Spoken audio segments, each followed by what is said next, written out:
Você vai ouvir agora o Lições Diárias da Bíblia, apresentado pelo pastor Alberto Adrio.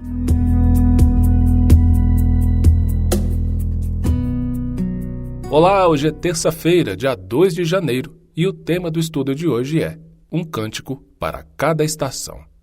O texto bíblico que baseia nosso estudo é o Salmo 33, do verso 1 a 3. E aqui a Bíblia nos ensina o seguinte: Regozijai-vos no Senhor, vós justos, pois aos retos fica bem o louvor. Louve ao Senhor com harpa, cantai-lhe louvores com saltério de 10 cordas. Cantai-lhe um cântico novo, tocai bem e com júbilo.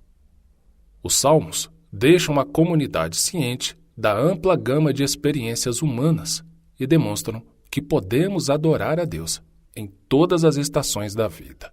E nos salmos nós encontramos, primeiro, hinos que magnificam a Deus por seu poder criador, governo, juízo e fidelidade. Segundo, salmos de ações de graças que expressam gratidão pelas bênçãos. Terceiro, clamores por libertação de problemas. Quarto, salmos de sabedoria que apresentam diretrizes práticas para uma vida justa. Quinto, salmos que apontam para Cristo, Rei e Libertador dos fiéis.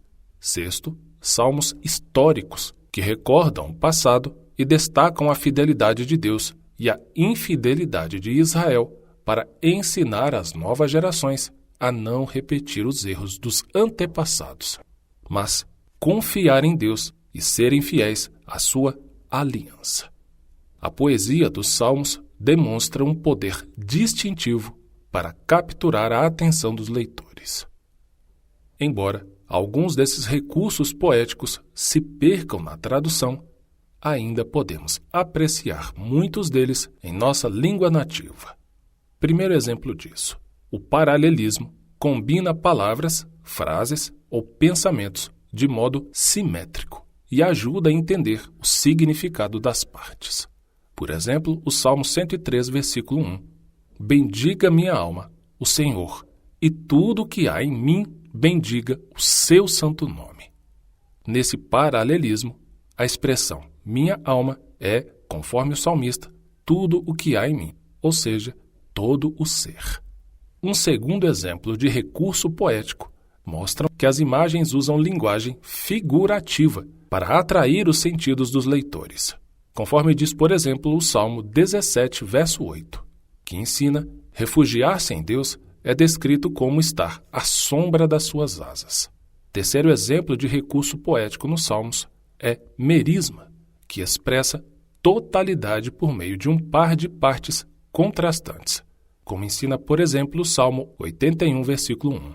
E esse salmo diz: dia e noite clamo diante de ti.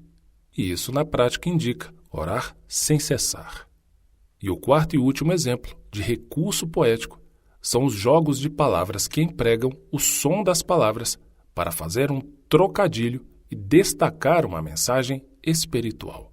Por exemplo, no Salmo 96, versos 4 e 5, os termos hebraico Elohim, cuja tradução é deuses, e Elilim, cuja tradução é ídolos, criam um jogo de palavras para expressar que os deuses das nações apenas parecem ser Elohim, deuses, mas são meramente Elilim, ou ídolos. Na prática, o salmista está dizendo que os deuses inventados pelos homens diante do Senhor não são absolutamente nada. E concluindo o nosso estudo, de acordo com o Salmo 61, verso 4, a palavra hebraica selá denota um breve interlúdio, seja para um chamado a fazer uma pausa e refletir sobre a mensagem de uma seção específica do Salmo ou uma mudança de acompanhamento musical. E ao concluir nosso estudo sobre os diferentes tipos de salmos, eu quero deixar com você também o texto da leitura bíblica de hoje, o Reavivados por Sua Palavra. E o texto é Isaías, capítulo 40. Um grande abraço, que Deus te abençoe muito, mas muito mesmo. E com a permissão dele, amanhã daremos continuidade ao estudo da Bíblia através da lição da Escola Sabatina. O Senhor deseja que nós tenhamos conhecimento da sua palavra. Por isso, continue conosco estudando as lições da Escola Sabatina. Que o Espírito Santo te abençoe muito.